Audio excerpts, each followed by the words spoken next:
Welcome to the Health Science Podcast, sponsored by the National Health Association. I'm your host, Dr. Frank Sabatino, and today I'm delighted to have as my guest Lewis Bertus, who's a physician assistant who is the founder of Diabetes 180, which is a remarkable program to help people using a plant-forward, plant-based approach reverse the problems of diabetes. We're going to talk all about that. And Lewis has been a health educator for many, many years, and I'm just delighted to have you. Welcome, Lewis. Thank you for having me. Yeah, just to get people to know you, I noticed that you, of course, have been working within the medical framework, but you had many years prior to that you were involved in counseling and you were involved in other things. I'd love to hear a little bit about what were the inspirations that moved you in the direction of wanting to go plant-based. What were the things that were the aha moments for you in your journey that kind of led you in the direction that you've gone?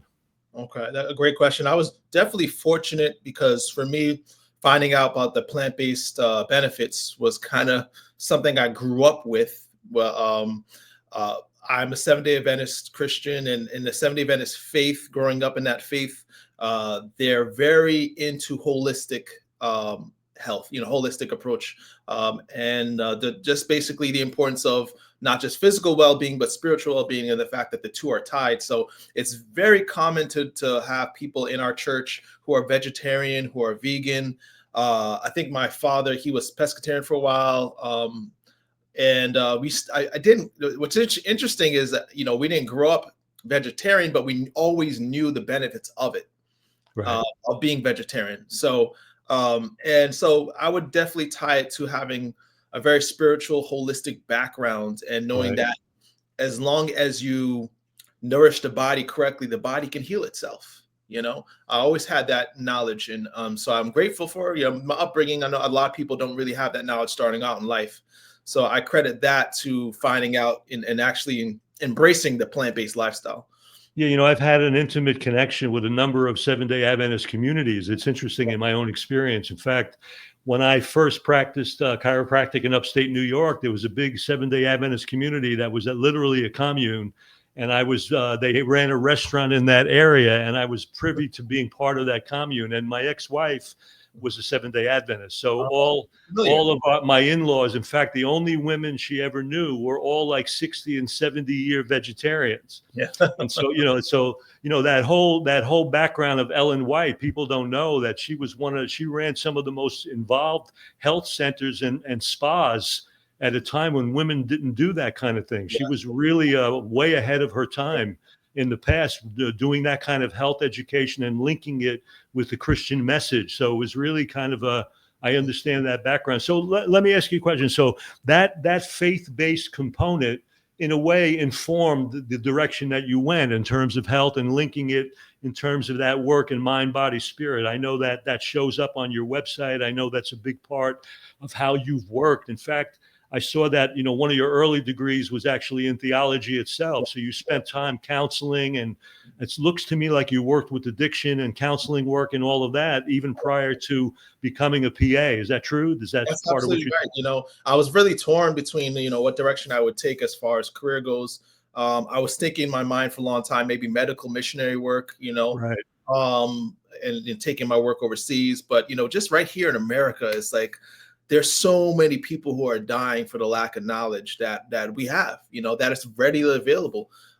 So I chose the path of being a PA here. But my undergrad was in theology. I did a lot of work in the community with a company called Home Health Education. Okay. So for many years, we would knock on doors and basically promote plant-based literature as well as spiritual books. That really got me to see how many people day to day are living with the conditions that are reversible, but just don't have the knowledge on how to reverse it. So in your training, when you went to do your training, had you already been kind of really excited about plant-based living at that point? So your training was something that happened after that, or did you do training and then that kind of honed that even more later? How did that work for you in terms of a time sequence? So it's tough to gauge where because the training I had in undergrad was purely, like, actually, since it was theology, it's more, they're more preparing you for pastoral work. Right. So you're getting a lot of Bible-based and theological classes. Well, I'm actually talking about your PA training. So when you decided to go and be a PA, had you already been into the plant-based way of life? And you had. Okay. Yeah. At that point, I had already experienced with different type of, like, vegan, vegetarian. Okay. I think we were raw foodists for about a year and a half. So we were very much into, Right. holistic and plant-based by the time I was a PA. Yeah. I noticed this, and we'll get into this because I know that some of the provocation for your work, and we're going to get into what that actually is, was involved with the inspiration that you got from working with people. And I gather that one of those major inspirations was the success of your own wife. Yeah. Can you share a little bit of that with the audience and how that informed a little bit more of, the way you do things? For sure. It definitely created the business that we are running now, the Diabetes 180 program, because my wife was diagnosed with diabetes. I can't remember exactly the year, but it was a couple of years by the time I was a PA. I didn't know much about diabetes. All I knew was about, that being vegetarian was the best thing to do for your health. And it was very, I should say, frustrating is probably the word, to see that despite my wife being vegetarian, she was diagnosed with diabetes. Because you think, well, she's healthy, why she's diabetic? Right. So that would be a year-long journey, many years, 8 years. She had diabetes, going through all the medications that are recommended, the diets that are recommended. And, it was unfortunate that eventually we even had to turn to keto, right? We went low carb keto, and that seemed to be the only thing that kept her blood sugars under control. It's a long story. I'm trying to summarize quickly, but she definitely was an inspiration to the taking time and researching, okay, what is missing? Why can't we get rid of this disease that I was so convinced is reversible, that I've seen other people reverse? Books people are reversing. Why is she so stuck? Well, let me do this. Let's take just a very short break to hear from our sponsor. And I want to follow up on all of that, because I want to get into the whole mechanism of diabetes for the audience, and we'll talk more about that. We're going to take a short break to hear from our sponsor, the National Health Association, and we'll be right back with Lewis Bertus. Welcome back to the Health Science Podcast. I'm here with my special guest, Lewis Bertus, who's a physician assistant specializing in really disease reversal, and specifically with diabetes, after many years of working with this issue. And we're just talking a little bit about, your wife's success story, which really was over quite a period of time. So you guys went through hell and high water to a certain extent to find that path. Let's take a step back and get into the mechanisms just a little bit, because we don't want to overly do the anatomy and physiology, but I think it's worth it because, as you know, and I know, too often this problem of diabetes, which is a huge pandemic in the world, is really something that always is somehow linked with carbohydrate intake, which is always a big mistake, because the fact of the matter is, we know that when people are eating plant-based carbs, it's the best way to reverse this problem. So let's talk about the fact of, at least to elucidate for the audience, that idea of how dietary fat has the impact that it does on insulin function. So let's take it back a few steps, and why don't you give your little take on just that basic process of why the fat content really becomes the culprit of the story initially, not the carbohydrate content. Yeah, you said it perfectly. It's just as I would say it. The problem is that we focus on symptom instead of cause. It's just that simple. So, during my time as in PA school, that's all I was learning. And that's all my wife was, being told by her doctor, by her husband, who's in PA school, that, it's all about the carbs, and it makes sense, because when you eat bread and pasta and rice or potatoes, your blood sugars goes up. So it must be the carbs. Right. But little do we know that that was not the cause of the problem. That's just a symptom. And so I find the easiest way the mechanism, the easiest way to think about it is like, if I have a cold, right? The cough that I have is a symptom of having a cold virus, right? If the doctor gives me medicine to suppress my cough, Dr. Frank, do I no longer have the cold? No, of course not. You haven't changed the underlying cause, right? So yeah, the medicine works, right? Medicines work, and unfortunately for my wife, they only work for so long and stopped working. But for many people, they find themselves needing more and more medicine, more and more drugs, more and more insulin, because they're not dealing with the cause. They're only masking the symptom, which is blood sugars spiking after carbs are digested. So once we find out the science behind what causes insulin resistance, it took me about 2 years of researching to know, because you got to think about it. You spend all this money, all this time, and you're directed. You're sure that you were taught right. By these professors, and the hours and hours of lectures on diabetes, because we really focus on diabetes in medical school. So it took a lot of unlearning, and undoing miseducation.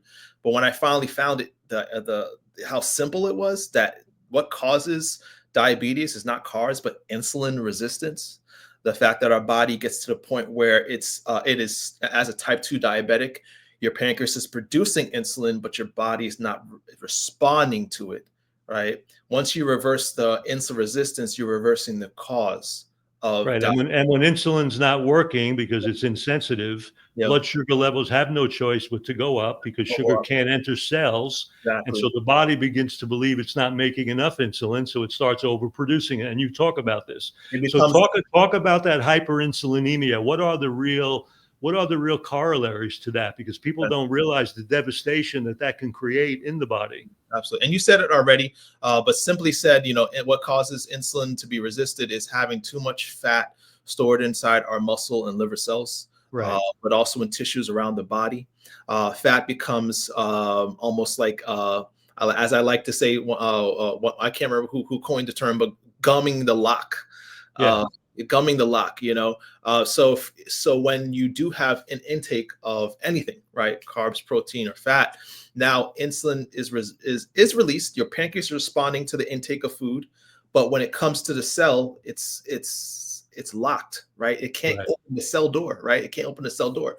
And so what happens is insulin's job, which is to escort the carbs, the glucose, out of the blood and into the cell. It can't, because the cell door is locked essentially by fat. That's the simplest way to say it. And because of the fat causing the insulin to be resisted, the sugar is left out in the blood, right? And it's out in the cold and spiking when you prick your finger. So it's very simple. You take the fat out of the lock. You take the fat out of the muscle cells, out of the liver cells. You reverse the cause of diabetes. You reverse the insulin resistance. And now the next time you eat, insulin can actually do its work to unlock the cell and let the sugars into the cell. So let's address that issue. When you have insulin resistance, just so the audience can get an idea, because we know a lot of people end up having sugar cravings. And part of that is because sugar cannot enter cells. Cells become starved for sugar. And when cells are starved for sugar, guess what we're going to crave? So what are the strategies you do for people when you're dealing with that kind of sugar craving? Because I know you address that. Yeah. So great question. So your sugar cravings is huge, because when you're diabetic, you said it so eloquently, you're craving sugar because your body's not getting into the cell. So for the best way, the easiest approach really is to have a clean cut. Right.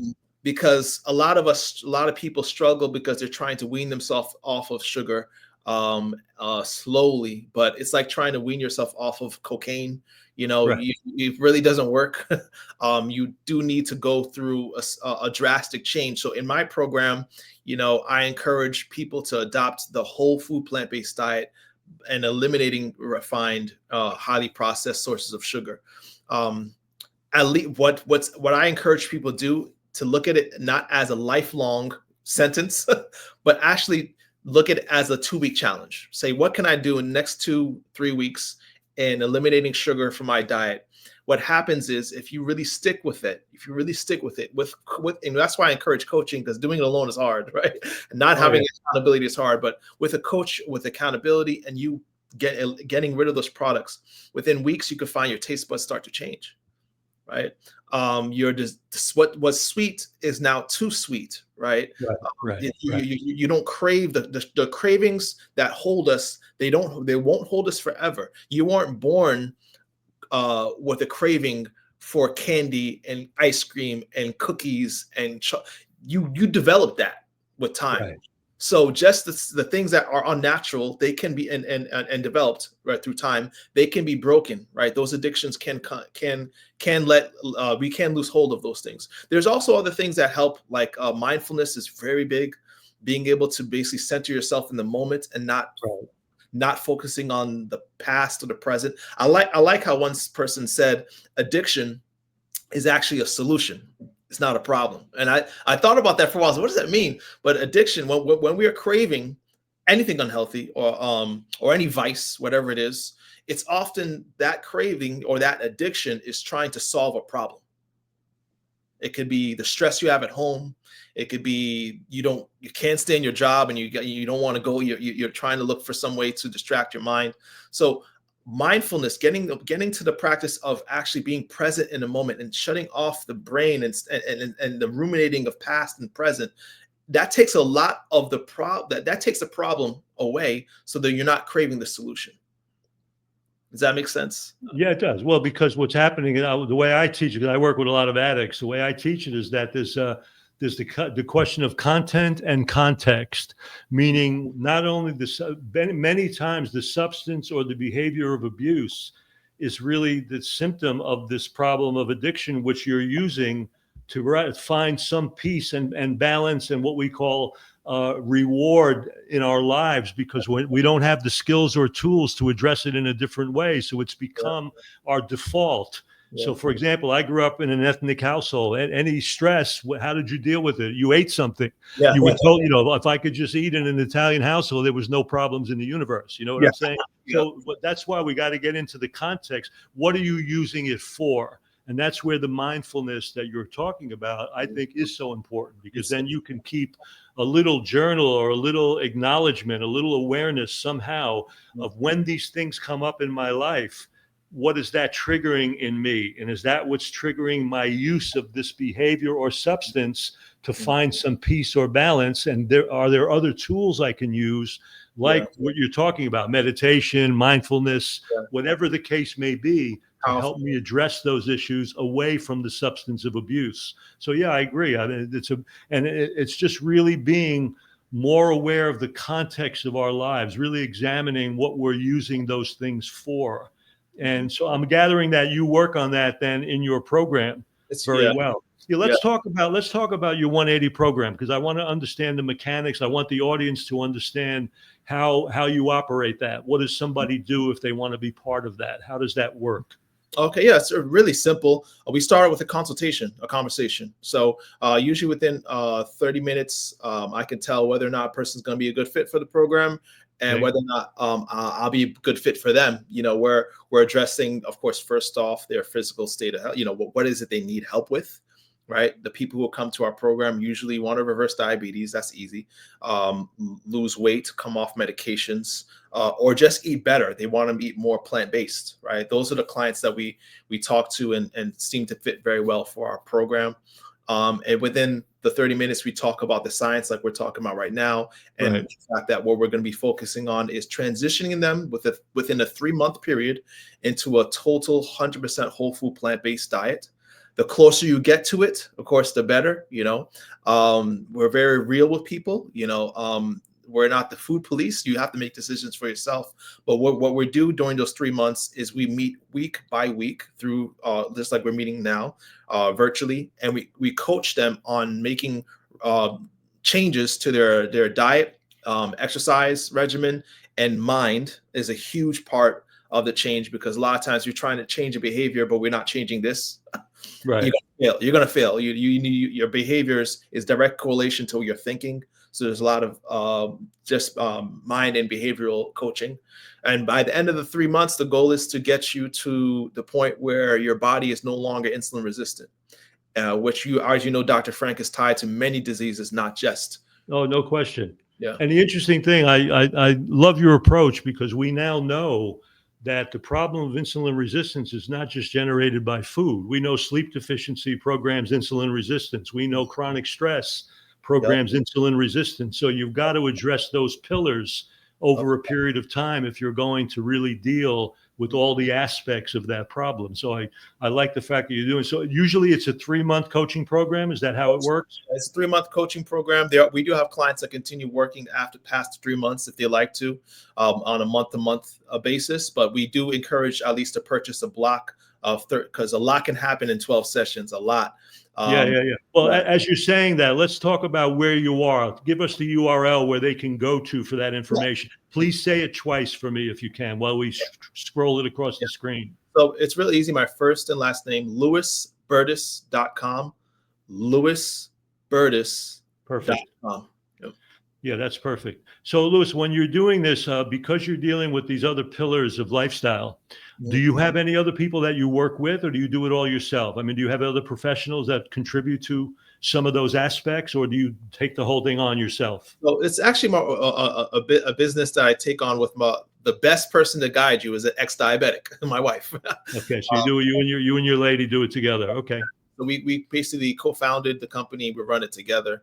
And I love that because, of course, I could speak to the science, I could speak to the practicalities of what needs to be done, but she could speak to the emotions. You know, she knows what people are going through, and she can coach and guide them. Say, hey, I know. I mean, I suffer with this disease for eight years, you know, for her, you know, the joy of finding 6 weeks later after transitioning to this diet, just 6 weeks, her sugars were normal.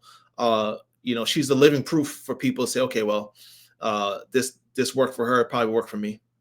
And to your benefit, you've got a number of really phenomenal testimonials on there, which on your site, and I urge people to go and check that out, because in addition to your wife, you've got a multitude of other success stories, which are great.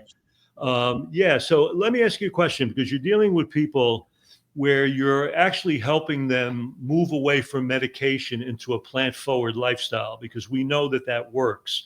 What's the obstacle that you encounter? Because many of these people obviously will have their own home care physicians.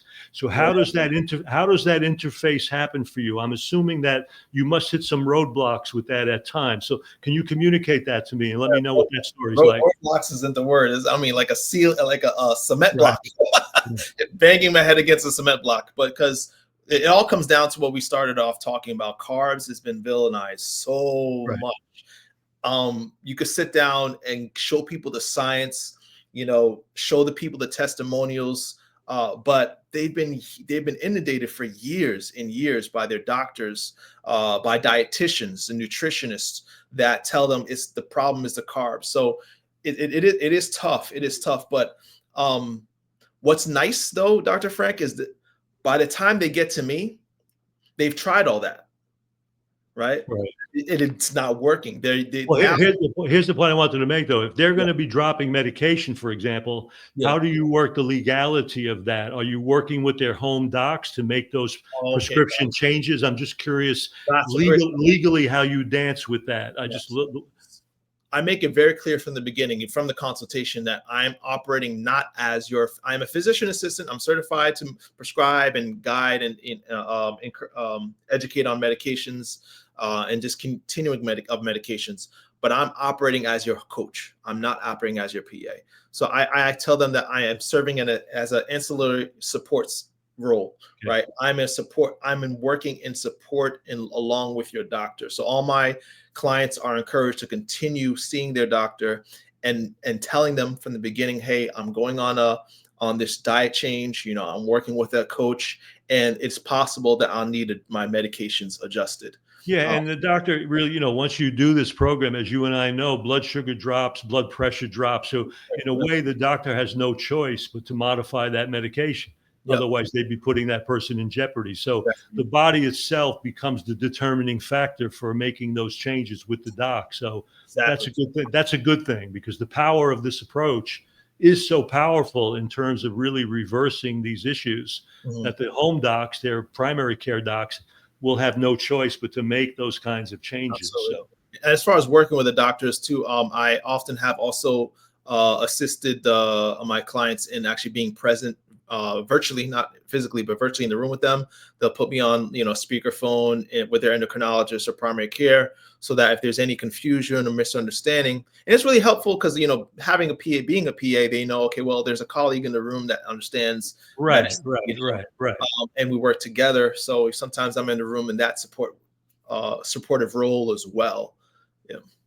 Yeah, so that's all a good thing too. So when we do this, I noticed one of the things, and I'd love for you to share your experience with it. One of the things you found beneficial really working through this is putting people and working with intermittent fasting. So let's talk a little bit about that and how you integrate that into your practice. So talk a little bit about that if you can.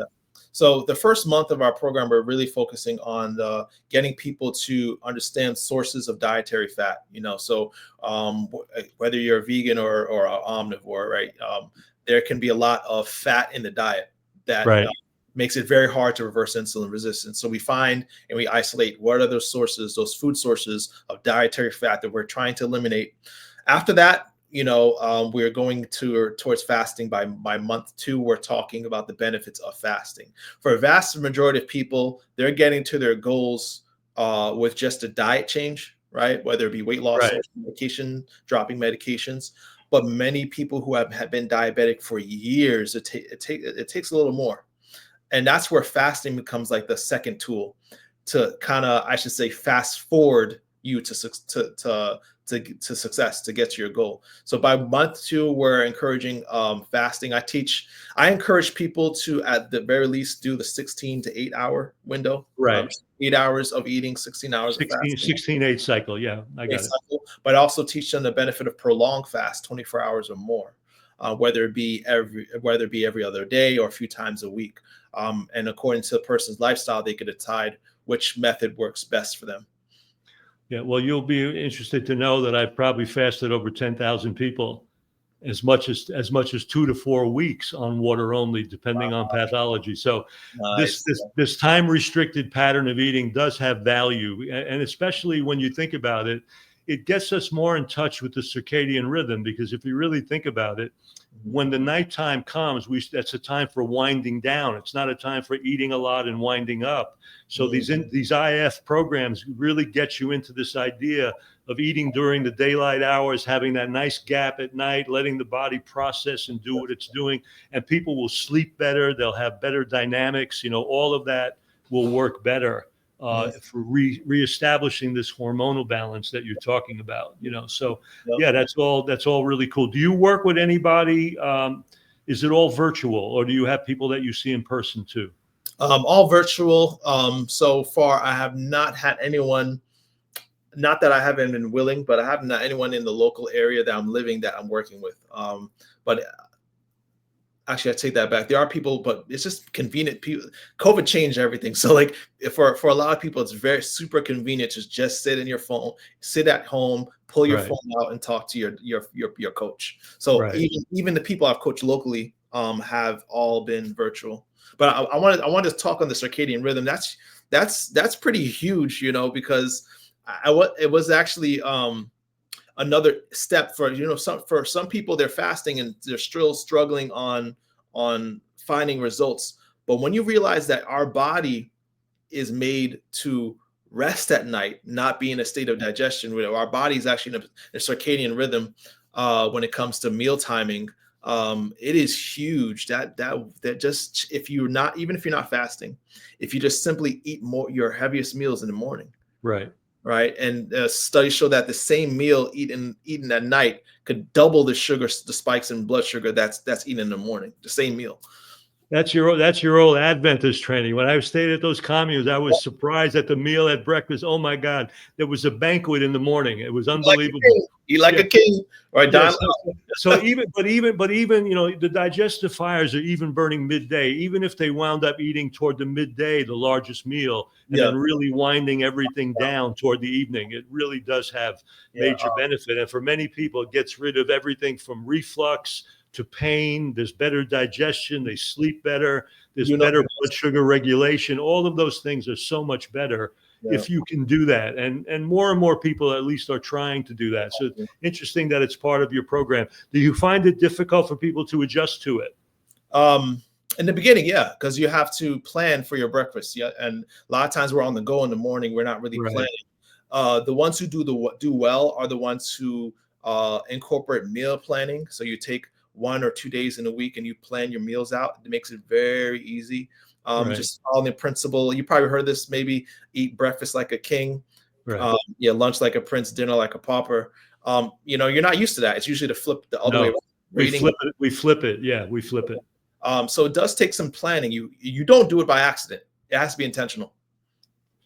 Let's talk about, when we talk about reversal, it typically focuses and centers around type 2 diabetes, which we know. Let's talk about the type 1 version, because, I know that sometimes the best we can do is alter the dependency on those drugs a little bit, but you're still taking it because genetically and it's been programmed not to produce insulin as well as you could. So give me some of the results that you've had with modifying the type 1 condition, because that's really a kind of an intriguing place. And we see more and more people with that kind of autoimmune version of diabetes, that type 1 type version. So let's talk about that a little bit. Yep. So yeah, even if as a type 1 diabetic, even though the cause is not the same as a type 2 diabetic, you still have insulin resistance for many of those suffering with type 1 diabetes. So for those who aren't familiar, a type 1 diabetic does not produce any insulin at all, so that you have to inject it into your body. The best thing you can do is to get your body sensitive to the insulin you're injecting, so that you need less of it. Because if you're in a state of insulin resistance, you're going to be more and more dependent, and the condition gets worse and worse. It's a snowball effect where more insulin resistance leads you to need more insulin. And this is as a PA working in medical practice. Those who are eating a traditional standard diet, every year, your insulin needs are going up and up and up, and the complications of the disease are also going up, right? The limb amputations, the kidney failure. It's just insanity, Dr. Frank, that we focus so much on masking symptoms and we care not about reversing disease. And I'm very passionate about this. Like it just kills me, but why our physicians aren't, and of course it's because of ignorance for a lot of their cases, but once you understand that, we need to start focusing on reversing the cause. And if a type 1 diabetic we can't get your pancreas to start working, but we can get your body to start responding better to the insulin you're injecting. And my clients are amazed how quick their need of insulin goes down, right? And you have to be very careful, because you're not going to feel too good. And a lot of times they don't believe me. They say, nah, yeah, I need 20 units. I know I need 20 units. And boom, their sugars drop. I said, no, if you are changing your diet, if you're adopting a low-fat, whole food, plant-based diet, your insulin sensitivity is going to shoot up, so that the same insulin you're injecting is going to have a very strong response. For many people, they're cutting their insulin needs in half within weeks, or even days for some. Yeah, the problem lies to some extent in the medical education, as you know, because the physicians are trained to be disease managers, not healthcare providers.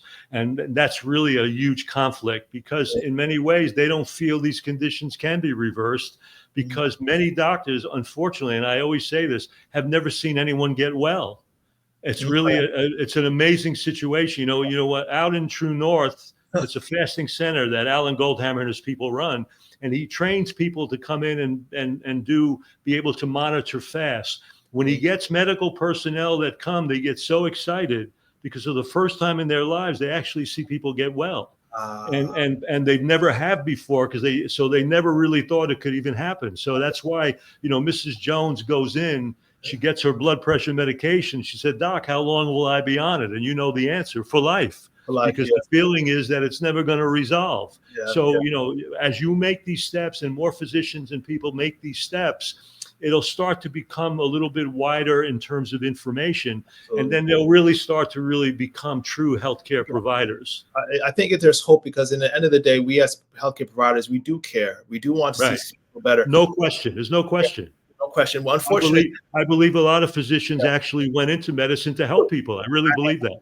So the problem is, even talking about myself, even like going through medical school, PA school, I was convinced that if the medicine's not working, guess whose fault it is? It must be the patient's fault. Either they're not taking it, or they're not following the dietary recommendations. There's too much sodium if it's high blood pressure, too much cholesterol in their diet, too much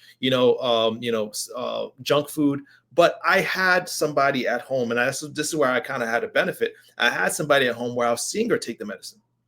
I was seeing her follow the dietary advice and still not getting better. And I'm like, well, something's wrong. And so I have had an opportunity that maybe physicians maybe don't have in seeing someone who is following the advice. So I'm guilty of this. I would blame my patient. I would say, well, if the medicine is not working, the dietary advice not working is because they're not compliant. Right. But you really don't know. But when it comes down to it, it's because we're just dealing with symptoms, not the cause. Yeah, and it even philosophically, in many ways, it's even worse. And I call this, we have all been brought up to fear our own vitality.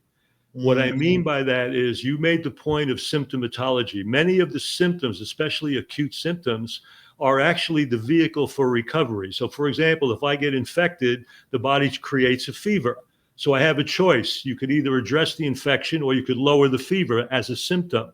But the fact is, the fever is the only way that the body can rectify itself in the face of that threat. So we've been brought up from childhood to fear those actions that the body is using to help us recover.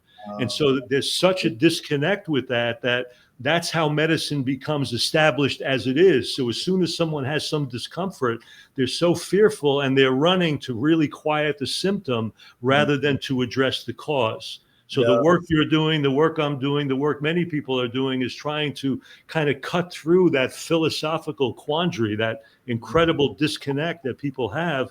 And we see this a lot when we have people fasting.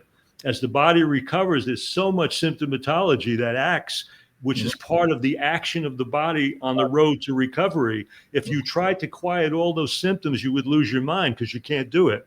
The best you can do is allow the system to elaborate and express what it needs to do on that road to recovery, like you're doing. But boy, that's a big step, because that is so different than what medical education is about.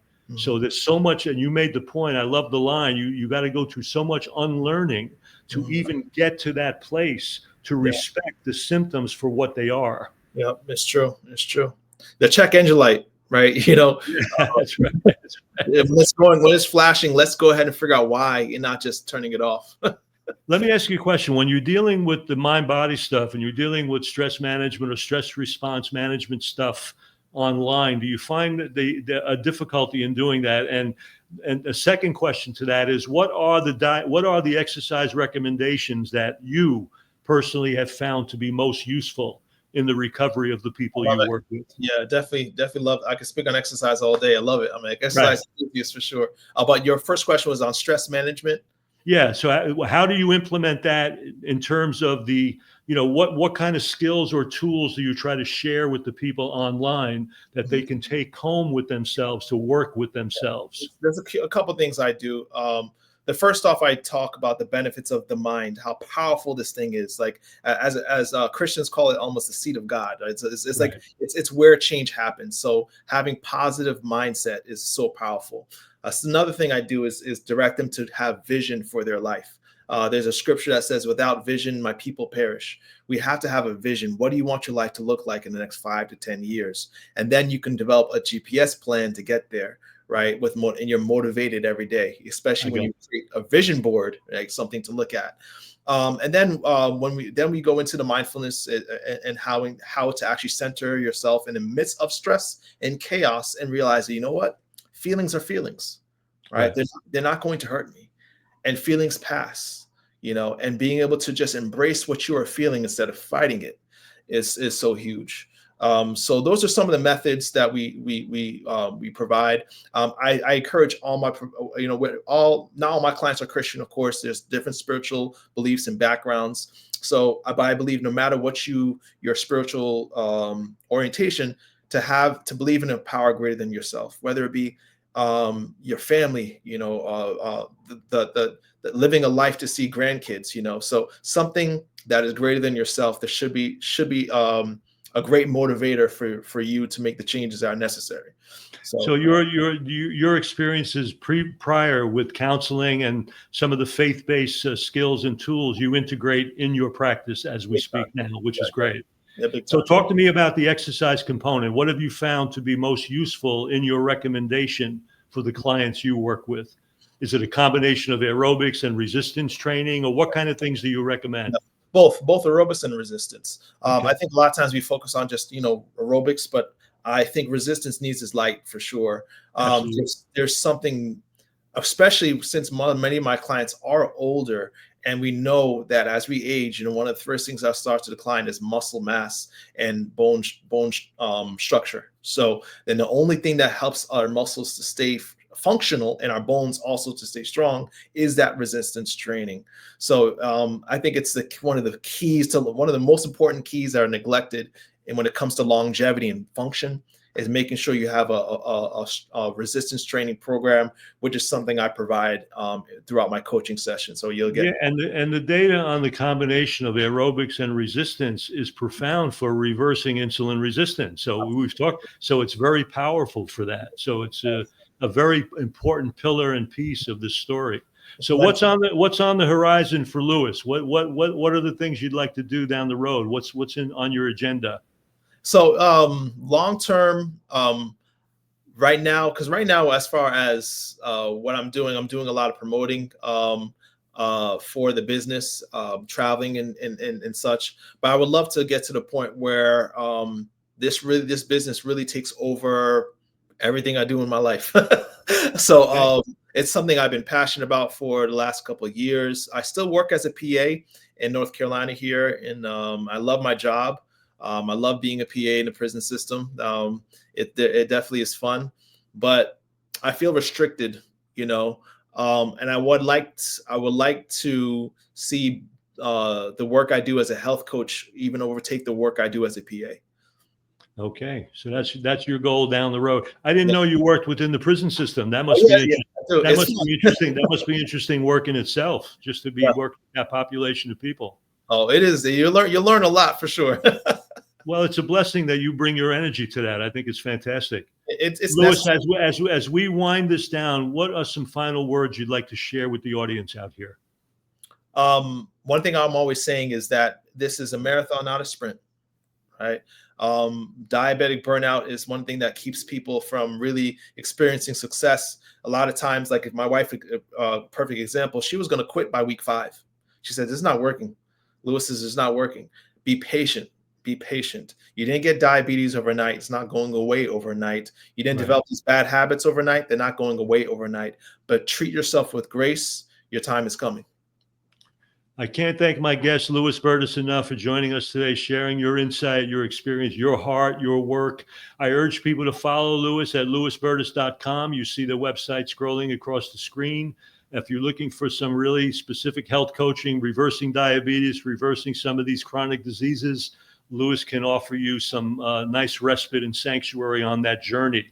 And I want to thank the people that have joined us today, because without you, we can't do what we do. And I want to thank you for being part of this very active, healthy community. And on behalf of the National Health Association, I'm your host, Dr. Frank Sabatino, and I look forward to being with you on the next episode of the Health Science Podcast. Lewis, thank you so much. Really, thank you. Thank you.